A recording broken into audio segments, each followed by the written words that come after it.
This story is a work of horror fiction, rooted in folklore, psychological terror, and historical inspiration. Though names, places, and events may seem real, they are entirely the product of creative imagination. Some themes may be disturbing, including violence, supernatural possession, and human sacrifice.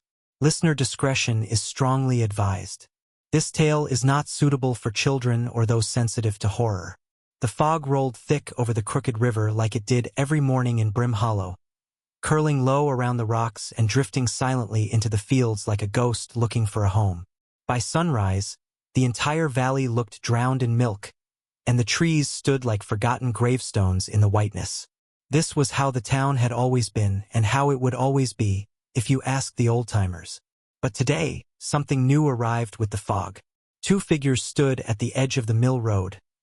Abel Hartwell, 29, and his younger brother Eli, 24. They were covered in travel dust, their coats patched, their boots cracked, but their eyes were lit with quiet hope. "This is it," Abel whispered. "Grandfather's land. The mill." It stood by the river's bend, an old stone building, half swallowed by ivy, with moss growing between every crack. The wheel still turned slowly in the water, even though no one had lived here in 15 years. Eli exhaled, rubbing his arms. "Doesn't feel right." Abel smiled tightly. "It's ours now." The townsfolk had warned them. "That mill's got a reputation," one woman had muttered in the tavern. "Your grandfather was a strange one. People went missing when he ran it. Never saw them again." But to the brothers it was opportunity. A fresh start. After years of moving between odd jobs and debt, this inheritance was their lifeline. They didn't ask why it had been left untouched for so long. They didn't care. They should have. Inside the mill, the air smelled of rust, old flour, and something else. Something like wet stone and rotten barley. The machinery sat silent in the shadows, great grinding stones resting atop thick wooden gears, chained to the water wheel. Dust floated like snowflakes in the morning light. Eli stepped over an empty sack. "Did you hear that?" Abel paused. "What?" "I thought someone said something." He turned slowly, eyes scanning the rafters. "Like a whisper." "It's the wind," Abel said quickly, though he looked uneasy. "Come on. Let's clean this place up." They spent the day sweeping rat droppings and throwing out moldy bags of grain. Abel handled the tools carefully. He had a craftsman's patience. Eli kept glancing at the shadows. More than once, he felt the floorboards shift behind him. Once, he swore he saw movement from the basement hatch. But when he lifted the trapdoor, only darkness stared back. It was near dusk when they found the journal. It was hidden behind the furnace. Old leather, its spine cracked. Abel opened it and recognized their grandfather's spidery handwriting. "To the one who inherits this burden, may you never feed the stones. May you never hear the wheel whisper. But if you must survive, remember the price. The grain is not enough." The pages that followed were filled with strange diagrams, ritual markings, and entries about dreams of black rivers and mouths beneath the earth. Eli laughed nervously. Was he mad? But Abel didn't answer. He was staring at a pressed flower on one page, completely intact, not wilted, as if placed there only yesterday. That night, they lit a fire in the stone hearth and cooked a simple stew. Eli sat silently, watching the mill's walls shift in the flickering light. The wooden beams creaked constantly, as though breathing. Abel dozed in a chair, the journal on his lap. At midnight, something moved outside. Eli stood, heart racing. The fog had thickened, pressed against the windows like a living thing. Then tap, tap, tap. He turned toward the door. 3 slow knocks. He didn't move. His breath caught in his throat. Knock, knock, knock. Louder now. Harder. Then a voice, whispered, wet and ragged. "Feed the wheel, feed the wheel." Eli rushed to his brother and shook him awake. "Someone's out there." Abel stood groggily, grabbed the old hunting rifle from the wall, and crept to the door. When he flung it open, nothing. Only fog. Only silence. By morning, the fog still hadn't lifted. A local farmer passed by and stopped at the gate. "You boys staying here now?" Abel nodded. Cleaning up the place. Going to get it running again. The farmer looked uneasy. Strange thing. My dog ran off last night. Whole town's been hearing noises. That fog. It's heavier than usual. He tipped his hat and left. Eli didn't say anything. That day, the brothers tested the machinery. To their surprise, the gears moved perfectly. The wheel turned faster, as if the river's current had quickened. They poured in a small sack of grain, and the stones began to grind. Smooth, precise, but the flour that came out was wrong. Too fine, too white, and it smelled sweet. Abel frowned. Maybe it's just old wheat. But Eli wasn't so sure. When he tasted a pinch, it turned bitter in his mouth like ashes. He spit it out, shivering. That night, he buried the flour outside. At 3:33 a.m., he woke up gasping.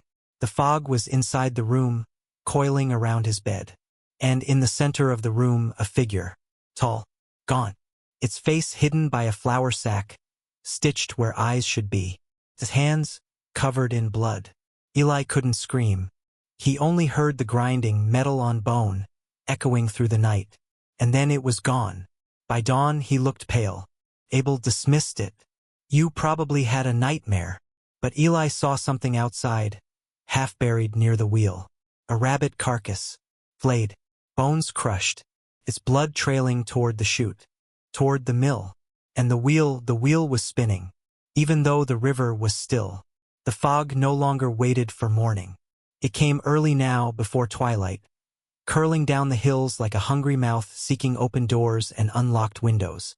Brim Hollow had always known mist, but never like this. It clung to the skin. It left your hair damp even indoors. And it seemed to carry voices, soft, broken, too faint to understand but loud enough to unsettle. The Hartwell mill had reopened, and people were beginning to notice.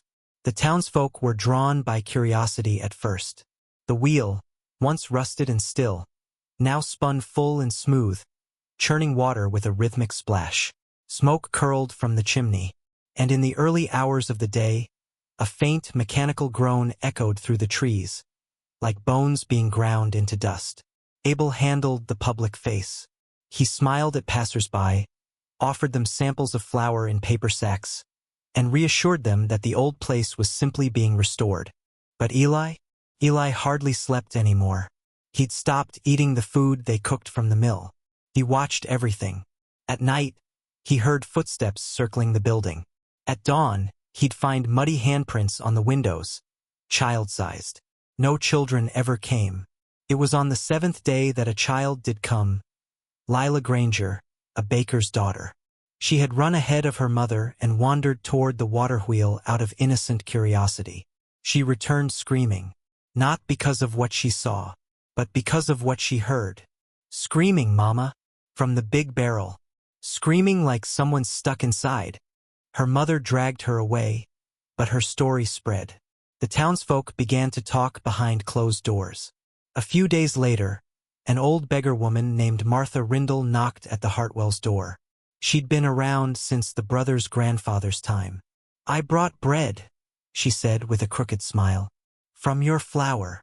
Abel nodded politely, letting her in.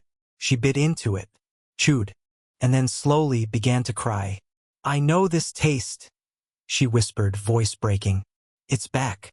It's him. You boys don't know what you've awakened, do you? Eli leaned in. What do you mean? Her eyes locked with his. That mill don't grind grain. It grinds souls. She refused to explain further and left muttering strange hymns to herself. Later that night, they found the bread she had left, completely untouched by mold, flies, or time. Even the rats wouldn't eat it. The townspeople grew wary. Fewer customers arrived. Some stopped speaking to the brothers altogether. A few claimed they saw shadows inside the mill when the brothers were out in town. One farmer said, I swear, I saw someone watching me from the attic window, but there ain't no attic window in that part of the building. And still, the fog got thicker. The white flour produced in the mill became popular for a short time, until reports started coming in. Sickness, hallucinations, vomiting black bile. One man claimed he saw a set of grinding gears in his dreams, pulling his own wife into them while she screamed his name. He was found 2 days later, hanging from his barn rafters with flour stuffed into his mouth and nose. Eli wanted to shut it down. "This place isn't right, Abel." But Abel had changed. His skin had grown pale, his nails darker, but his energy was different, sharper. Eyes alert, movements quicker than before. He would whisper to the mill at night.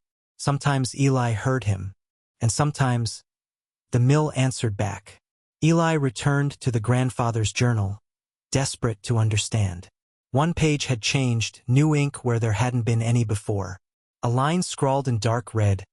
"The wheel feeds. The wheel remembers. Keep the hopper wet." He didn't know what that meant, until he looked at the hopper the next morning and found a tooth in the grain. A human molar. Yellowed. Still bleeding at the root. When he confronted Abel, his brother only shrugged. "We run a large place. Accidents happen." But there were no workers. No one else had stepped inside that mill but them. So where had the tooth come from? Later that week, a boy named Lucas, son of the town midwife, disappeared. Last seen playing by the edge of the crooked river. They found his shirt snagged on the water wheel paddles. The sheriff came knocking. "You boys see the Granger kid? Or anyone else poking around?" Abel smiled. "No one's been near." The sheriff's eyes lingered too long on the sacks of flour stacked by the door. "You grinding a lot these days?" Abel nodded. "Business is good." The sheriff didn't look convinced. Neither did the midwife, who stood silently in the background. Her eyes locked on Eli, not in anger, but in silent warning. That night Eli stayed up. The fog didn't come in through the door anymore. It seeped through the cracks in the wood, like it belonged there. It gathered at the base of the stairs, crept up like misty fingers. The machinery began to hum on its own. No one had started it. He crept to the workshop and saw Abel, standing barefoot, whispering to the turning wheel. Something was coiled around his arms, thin, stringy fibers, like wet grain husks, but they moved on their own, tightening, binding. The room smelled like rust, wet wheat, and something rotting. Eli backed away, heart pounding, and in the faint clatter of the gears, he heard it again. Screams. Distant. Trapped. Grinding. Grinding. He awoke the next morning covered in flour. His shirt torn. A cut across his stomach. Deep, but clean. He hadn't bled. And beside him sat a fresh loaf of bread. Still warm. Still steaming. But he hadn't baked it. He didn't touch it. Instead, he stumbled outside and buried it deep behind the mill. But the next day, it was back on the kitchen table. Whole. Untouched. Warm. Waiting. The town grew quieter. Shutters were nailed shut. Children weren't allowed outside. And every morning, fog rolled down into Brim Hollow earlier than the day before. By now, they all knew something was wrong. They just didn't know what. But soon they'd find out. Because the screams from the hopper were getting louder. And the binder was still hungry. The journal was no longer a record. It had become a living thing. Eli sat in the attic alone, reading it under candlelight while the mill groaned beneath his feet like an ancient beast turning in its sleep. Pages that had once been blank now filled themselves with script, red, sharp, and crawling like vines. The words bled ink even when dry. Some even moved as he stared, rearranging themselves like they didn't want to be read too easily. "There must always be two," one entry said. "One to feed, one to bleed. The binder is blind, but it smells the guilt. Grain is the mask. Blood is the truth." Eli closed the book, heart pounding. The message was clear. His brother had made a deal. Abel didn't try to deny it. He stood at the millstone that morning, pale and calm, hands covered in fine flour that clung like ash to his knuckles. "I didn't make the deal," Abel said quietly. "Grandfather did. I just kept it going." Eli stared. "Kept what going, Abel? What are you talking about?" Abel gestured to the gears, the stones, the sacks. "This, all of this. You think we could afford to run a mill like this on grain? It demands more than that." His voice sounded hollow, like it echoed from somewhere far off. "You've been feeding it," Eli accused. What are you grinding, Abel? What have you?" Abel cut him off with a laugh low and cold. What does it matter? No one misses them. Drifters. Beggars. The ones who already left the world behind. I only feed what it demands. Eli stumbled back. You're insane. Abel looked at him, head tilted. Then why haven't you left? Eli did try to leave. He packed a small bag, gathered what money he could, and made it as far as the edge of town. But the fog followed him. Even on horseback, it clung to his clothes, blurred the path, twisted the trees. He ended up in the same spot every time. Back at the mill, heart racing, shirt soaked in sweat. The binder wouldn't let him go. The pact wasn't just Abel's now. It belonged to both of them. That night, Eli returned to the basement, the forbidden level. The old door groaned as he pulled it open. The stairs creaked beneath him. And the air? Cold, wet, smelled of mildew and raw meat. At the bottom he found old tools, shackles, blood-stained aprons, a black altar carved from stone with a single grain sack placed like an offering on top, and symbols drawn on the walls with something thicker than paint. He lit a lantern and froze. In the far corner stood a pile of bones. Small, human, children. Eli screamed, but no one heard him. Above, the grinding wheel began to turn on its own. The next day, Abel was waiting for him in the workshop, sitting calmly with a cup of tea. I didn't want you to see that yet. Eli didn't answer. He couldn't. Abel sipped his drink and continued. Grandfather started small. A goat here, a crow there. But it wasn't enough. The gears rusted. The flour turned black. The binder needs a soul to keep the wheel turning smooth. He found that out the hard way. And you just continued? Eli whispered. Abel's smile faded. I was starving, Eli. You were sick. I made one offering. Just one. And suddenly the fever left your body. We had food. We had strength. The river even started flowing again. It works. And if you think I'm stopping, you're wrong. He stood now, calm, steady, terrifying. You don't understand, Eli. We're not the villains here. We're providers. That will feeds the town. They think it's just flour, but they eat life. And they love it. That night, Eli dreamt of the binder. A figure made entirely of sacks, stitched together from burlap, stuffed with bones and ash. It towered over him in the dream, faceless, with rivers of grain spilling from its sleeves. Its hands held a single object, a silver coin. When it placed the coin in Eli's mouth, he awoke choking, spitting out real, ancient silver onto the floor. Abel found him crouched in the corner of the room, shaking. It chose you, Abel whispered. You've been accepted. Eli stared in horror. I don't want this. But it wants you. The grindings continued. But now they brought more than flour. They brought whispers. Late at night, Eli heard them through the gears. More. More. The blood runs dry. He tried to stop it, removed a cog, jammed the wheel, but every morning it would be working again. The mill repaired itself. The binder's pact didn't depend on machinery. It depended on obedience. The town grew quieter. Lucas, the missing boy, was declared dead. Another traveler disappeared. A preacher who tried to bless the water wheel drowned.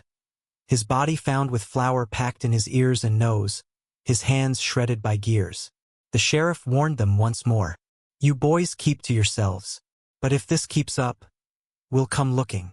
Abel just smiled. There'll be nothing left to find. Eli tried to take his own life. He swallowed rat poison and locked himself in the tool room. But the fog crept in. He awoke the next morning with clean clothes, an empty stomach, and a healed throat. The journal sat beside his bed again, now with a new page. Your pain is not yours to take. The binder will not release its chosen. Bleed or feed. Choose. Eli chose neither. He chose war. He knew now that he couldn't run, couldn't die, couldn't plead. But maybe he could destroy. He buried dynamite beneath the millstone. He planned to collapse the foundation. But the moment he lit the fuse, Abel was already there. His eyes burned with unnatural light. His voice was not his own. You would kill your own blood? Eli screamed. You're not my brother anymore. And Abel, no, the thing inside him, laughed. Neither are you. The fuse went out on its own. And the mill kept grinding. Eli sat in the corner that night, blood dripping from his wrists. Not from self-harm, but from where the gears had marked him. A brand burned into his flesh. A circle of wheat surrounding a screaming face. The pact was sealed. He could not destroy the mill. Not yet. But maybe someone else could. Brim Hollow stopped speaking. Where once there were town gatherings, music, and gossip passed across porches and saloons. Now there was only silence. Doors remained shut. Curtains never swayed. Even the town bell, once rung every Sunday, hadn't sounded in weeks. People were missing. Too many. And no one had answers. The town preacher, Father Amos, kept a small notebook hidden inside his Bible. An unholy list of names he feared had fallen to the mill. Lucas, Martha Rindle, a traveling peddler, a mother and infant from Willow Row, even the sheriff's deputy. All gone. None found. Each of them last seen within a half-mile of the Crooked River. Father Amos had long suspected the Hartwell brothers. But suspicion is not proof. Brim Hollow didn't work on proof. It worked on tradition, fear, and unspoken truths. The mill had always been cursed. Everyone knew, but no one dared say it aloud. Until now, he needed help, and he found it in midwife Cora, a sharp-tongued woman with iron-gray hair and a past filled with stories people didn't dare question. She was the one who had delivered Lucas, the one who buried the Granger twins when they turned blue after eating Hartwell biscuits. She believed the binder was real, and she had seen it before. It's not just folklore, she told Father Amos in a whisper behind the church pulpit. It's a god, an old one, not the kind that answers prayers, the kind that answers hunger. He frowned. You've seen it. She nodded. Once, when I was a girl, my grandmother tried to close the mill. She disappeared. They found her apron stitched into a grain sack. Still warm. Father Amos swallowed hard. What do? We dig. That night, under cover of fog, they went to the lower field behind the mill, the one no one tilled, no one walked upon, and no crops grew from. Local children called it the quiet dirt. With shovels in hand, they began to dig. 6 feet down, their metal spades struck something soft. A sack. Another. Then a third. Inside bones. Small. Curled. Mouths open. Skulls with teeth too small for chewing, arms too short for defense. Children. 37 of them. Buried in rows. Neatly. The ground moaned when uncovered. And the fog around them thickened so fast. Father Amos dropped his lantern. They ran. The next morning, the entire field had been leveled. Smooth flat like it was never touched. The graves were gone. Even their footprints had vanished. But in the chapel, the Bible containing the list of the missing had burned to ash, though nothing else around it was touched. Back at the mill, Eli Hartwell couldn't sleep. Not because of dreams. Because of voices. Thank you. Why? Why us? Where are our names? They didn't come from the fog anymore. They came from inside the gears. Every time the wheel turned, it whispered. 1,000 trapped mouths ground down to nothing, still screaming. Abel didn't hear them, or he didn't care. He had stopped speaking altogether. He only watched the mill work, lips moving silently, skin paler by the day. The binder had claimed him completely, and now, it wanted more. Eli tried to warn the town. He approached the general store, the schoolhouse, the sheriff's office. No one would listen. Some pretended they didn't know him. Some shut their doors before he even knocked. Others simply whispered behind him, Hartwell, Hartwell, Devil's Mill, Devil's Son. He wasn't seen as a victim. He was seen as a carrier of the curse. So he returned to the only place that would take him back. The mill. Inside, he found a new journal. The old one had crumbled into dust on his bedside. This new one had no title, only a cover made of stitched skin, and a clasp carved from river stone. Inside were instructions, diagrams, sacrifices, ascension. It told him how to become something greater, a vessel, Eli ripped the pages out and burned them, but they returned the next night, rewritten by unseen hands. The fire was not enough. The binder's word could not be destroyed, only fulfilled. The fog grew thicker over the next few days. It now reached inside people's homes. Residents began reporting missing time, hours they couldn't remember, hands stained with flour, even if they hadn't baked. One woman woke up with her child missing, and a sack of bread on her porch that no one claimed. A schoolteacher found her desk filled with human teeth. The mayor's dog began barking at the river every night at 2:33 a.m., until it drowned in a puddle no more than 2 inches deep. The town was unraveling. The fog was feeding, and no one would say the name Binder. Cora and Father Amos returned to the field one last time. They brought stakes, salt, and relics. But when they reached the old burial site, they found a single stone mill well planted upright in the center of the clearing, fresh, wet, humming with power, and carved into the wheel in blood. Let the harvest begin. They returned to town and declared war. Cora rang the church bell. People gathered. Whispers turned into gasps. Truths spilled like grain from torn sacks. She showed them the signs, the bones, the warnings. And for the first time in decades, Brim Hollow believed. Because that night, every house in town had found the same thing on their front step. A small sack of white flour, and inside it, a single baby tooth. Father Amos, Cora, and a dozen brave men and women took up arms. Axes, torches, holy items, dynamite. They would march to the mill. They would burn it to the ground. They would end it. But inside the workshop, Abel Hartwell was already waiting. And he wasn't alone. Dozens of sack-headed figures, stitched and faceless, stood beside him, silent, still, watching. The binder's harvesters had arrived, and Brim Hollow was now ripe. The banners were white, stretched across trees, homes, and lampposts. They fluttered in the breeze like wedding streamers. Each one bore the same simple words, the White Grain Festival. In honor of the harvest, no one knew who had made them. No one saw them go up. They were just there. And strangely, despite the fear gripping Brim Hollow, the townsfolk came. It began with bread. Loaves, fresh, steaming, rich in scent, delivered to every doorstep. Cakes appeared in windows. Honey rolls, muffins, pastries. Free. No names. No price. For a town that had starved quietly through drought and grief, the sudden abundance overwhelmed caution. Children devoured what their mothers set aside. Old men wept with joy over the softness of rolls that reminded them of childhood. And for a moment the town felt full again. Warm. Federal safe. Only Eli knew the truth. He watched from the shadow of the mill, fists clenched, heart sinking. "They're eating it," he whispered. Abel stood beside him, gaze locked on the town square. "They always do. They always will." Eli turned. "There's human remains in that flour, Abel. We both know it. You let the binder use them." Abel didn't even blink. The binder gave them what they wanted: peace, abundance, pleasure. What's one life when 50 are saved from hunger? It's a simple transaction. One soul for 100 full bellies. "That's not feeding," Eli hissed. "That's butchery." Abel smiled, slow and unnatural. "It's tradition." As night fell, the music began.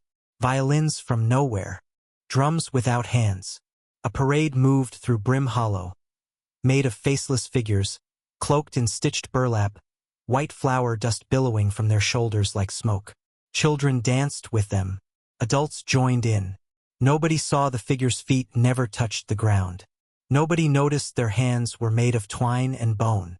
And all around them, the fog circled like a lover's embrace, dense but strangely comforting. In the church, Father Amos prayed alone. Candles flickered. Crosses turned upside down on their own. His voice cracked as he read scripture aloud, desperate to reclaim sacred ground. But the Bible dissolved in his hands, page by page turning to white powder, soft as snow. He fell to his knees, and the organ began to play itself. Back in the town square, Abel stepped onto a stage assembled from milk crates and flour sacks. He raised both hands.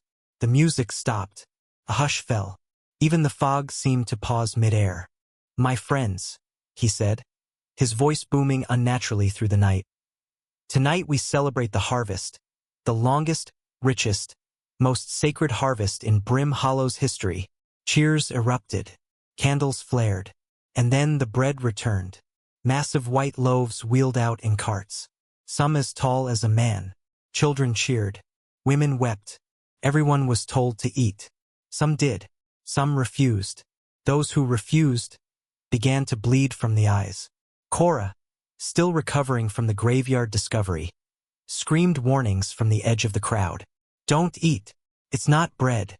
It's bone. You're eating the dead." People turned on her. Some in confusion, others in rage. She held up a piece of loaf. "Do you see this?" she shouted. "This isn't flour. It's powdered bone.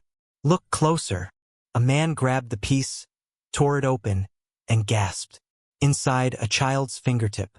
Panic erupted. Screams filled the air. But it was too late. The festival had awakened the binder fully. The stage split open. A massive gear rose from below, spinning with impossible precision, dripping with blood. Figures emerged, some faceless, some with sewn lips, all marked with the binder's brand. A circle of wheat around a screaming face, and at the center of them all stood Abel, no longer fully human. His veins pulsed with golden light, his eyes whirled like turning wheels, and his voice was no longer his. "The binder is fed. The mill is risen. The grain is holy. The blood is due." Those who had eaten began to convulse. Mouths filled with flour. Eyes bulged. Hands spasmed. And then they sang. A horrible, unified song. A hymn in a language no one had heard and everyone understood. Eli pushed through the chaos, searching for Cora. He found her dragging a screaming girl out of the crowd. "We have to get to the bell tower," she gasped. "We have to call them out." Eli nodded, helping her climb the steps of the church tower. But halfway up, the wood groaned. The gears had spread. Metal teeth burst through the floor, chewing through steps like bread crust. One man fell. He didn't hit the ground.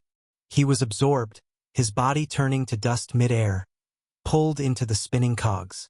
At the top, Cora and Eli rang the bell, over and over. The sound cut through the madness. Some people woke from their trance. Others dropped dead instantly. But the fog thinned, just for a moment. And in that moment, Eli saw the truth. The mill no longer stood in one place. It was everywhere. The streets, the fields, the homes. It had spread like fungus, its gears buried beneath the earth, its pipes threading through roots and water. Brim Hollow had become the mill. And Abel? He was the engine. Down below, Abel raised both hands and screamed. The white grain exploded into the air. A storm of flour. People began to vanish into the fog. Sucked upward, flung sideways, shredded mid-step. But some survived. Some resisted. And in their eyes burned a different fire. Rebellion. Eli ran down the bell tower, armed with iron, flame, and the last pages of the cursed journal, now rewritten into a spell. A binding against the binder. Not to destroy it, but to lock it in place. As the night screamed on, a battle began. Survivors fought the sack-headed harvesters with torch and salt. Children threw holy water from milk jars. Old women whispered countercurses and stood unshaken while gears spun around them. And above it all, the fog began to burn. White turned to black. Flour turned to smoke. And the festival turned into a mass funeral. The flames licked the fog, turning it orange at the edges as Brim Hollow burned. The mill didn't just stand at the river anymore. It stood everywhere, its blackened beams and rotting gears rising from the ground like bones breaking through skin. Wherever the fog had touched, the binder had rooted itself. Houses twisted with groaning wood. Water turned to thick white paste. Even the trees leaned unnaturally toward the Hartwell property, as if bowing. And in the heart of it all, the old water wheel spun, even though the crooked river had run dry. Eli stood before it, breath heavy, shoulders bloodied, hair matted with ash and flour. The battle had raged for hours. The survivors had pushed the binder back from the church, the schoolhouse, and the graves. But not the mill. Never the mill. Pulsed now. The wheel spun faster, groaning with hunger. It no longer needed water. It ran on souls. Every revolution sounded like a scream, and the water wheel wasn't just wood and metal anymore. It was flesh, stretched skin where there should have been planks, tendons for rope. The spokes were arms, locked in eternal spin, bone grinding against bone. Eli took one trembling step forward. Behind him, Cora struggled to stay upright. Her leg had been torn by a harvester's hook. Father Amos leaned against her, lips moving in prayer that never left his mouth. "There's no God here," she muttered, grimacing through pain. "Only this thing." They watched as Abel appeared at the top of the mill platform, draped in white robes stitched from flour sacks and soaked with blood. He looked more statue than man now. His eyes spun like grinding stones, and his mouth was sewn shut with golden thread. Yet they all heard him clearly. "The wheel is awake. The town is ground. The veil is broken. The binder walks." Thunder cracked above them, but there were no clouds. The sound came from below. The ground split, and beneath their feet, more gears, more teeth, more machinery made of bone and grief. The binder was no longer a god below. It was a god rising, and Abel was its voice. Eli turned to Cora. "I need to reach the chute." "The grain chute," she wheezed. "That's where the offerings go." "I know," he said grimly, pulling the last pages of the second journal from his coat. "But it's also where we can deliver something else, a seal." "What kind of seal?" Eli looked down at his own arms. The binder had marked him since the first night. His wrists bore brands that glowed faintly in the fog. He was chosen. He could end it, but only if he fed himself into the wheel. Cora shook her head. "You'll die." "No," Eli whispered. "I'll trap it. I'll become the last meal it chokes on." He didn't wait for her protest. He ran. The climb up the mill was madness. The stairs moved. Sack-headed harvesters sprouted from the walls. Hands reached out of flour sacks like drowning victims begging for air. Eli swung the silver sickle he'd taken from the altar, cutting through thread, burlap, and dried flesh. The blade burned white-hot with every strike, glowing brighter the closer he got to the chute. Behind him, Abel screamed, not in rage, but in warning. "You are mine." The wheel groaned louder. The chute opened wide like a mouth, and from its depths came a growl that shook the trees. Eli reached the top, held the pages over the chute. Blood dripped onto them. His blood, the final key. He began to chant. Not in English, not in Latin, but in the language of the mill, carved into the journal by unseen hands. The wheel shrieked. The sky bled white, and the binder rose. It wasn't a figure now. It was the mill itself. It towered over the town. A spire of grinding stone and timber limbs, smoke for hair, and 1,000 eyes that screamed from every wall. Its voice was the sound of dying things. It spoke without words, and yet every heart in Brim Hollow heard. "You have fed. You will feed. You are flour." People began collapsing, coughing up powder. Children shrieked as their mouths filled with ash. But Eli stood firm. He held the final page to the wind, and he jumped into the chute. The moment he fell in, the gears stopped. Every cog, every turn, every scream. Silence. Abel cried out, but not with words. A howl, raw and broken, tore from his throat as his body was ripped apart by the backlash. The robes turned to dust.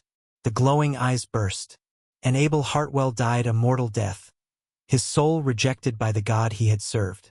The binder screamed, a sound so loud it cracked the bell tower in half. But it was trapped. The spell worked.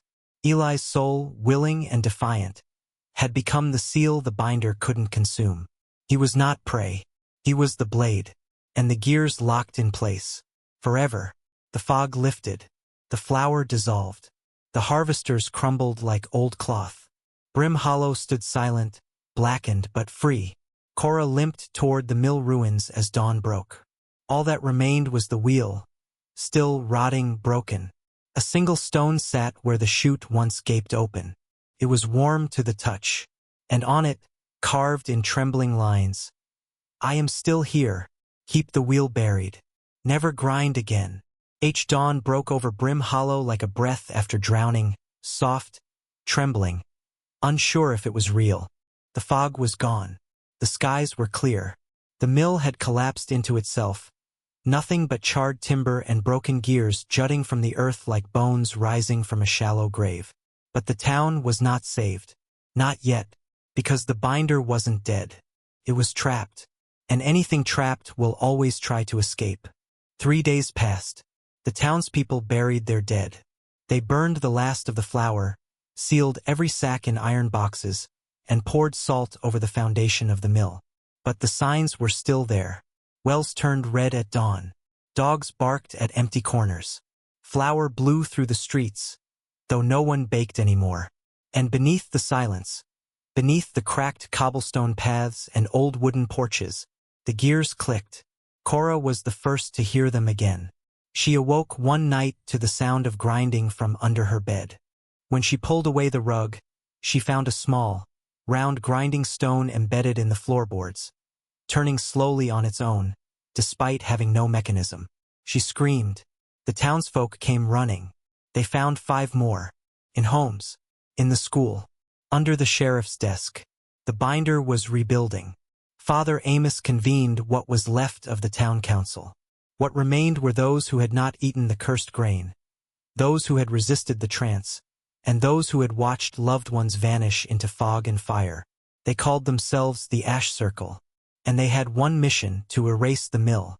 They gathered salt, iron, and fire. They forged new tools from the melted remains of the church bell, which had cracked during the binding. They drew sigils on the ground around the town, one every 50 feet. And they formed search teams to descend into the underground roots of the town, where the binder had spread unnoticed. Because Brim Hollow had not been just touched by the mill. It had been rewritten. Beneath every building, every road, every tree, gears. Old ones, dormant, sleeping.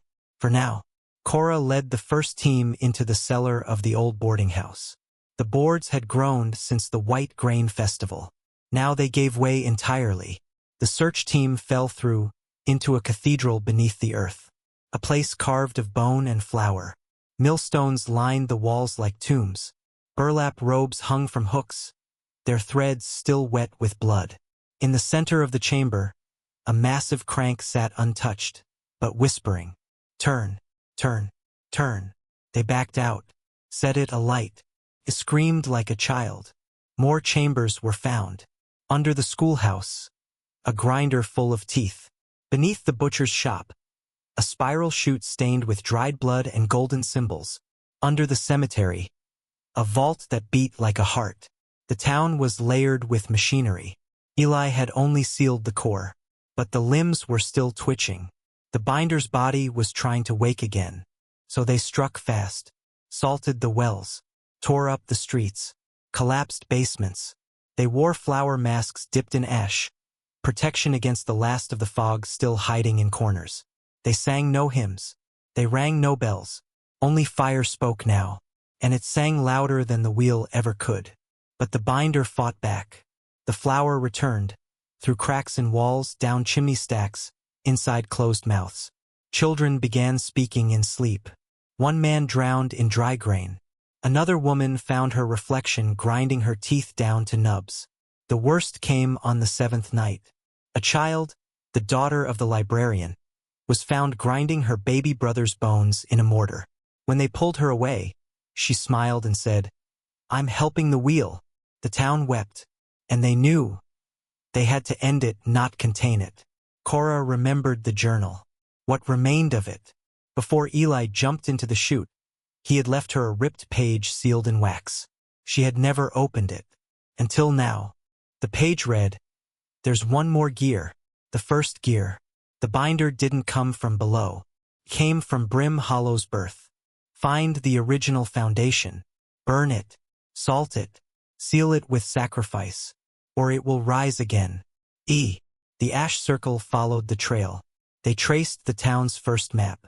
And there it was, the old founder's field, a long-abandoned clearing behind the woods, where the town's earliest settlers once built their first meeting house. They dug, and what they found chilled them. A millstone, ancient and cracked. Below it, bones of the original townsfolk, arranged in a spiral. Children, mothers, men with tools in their hands.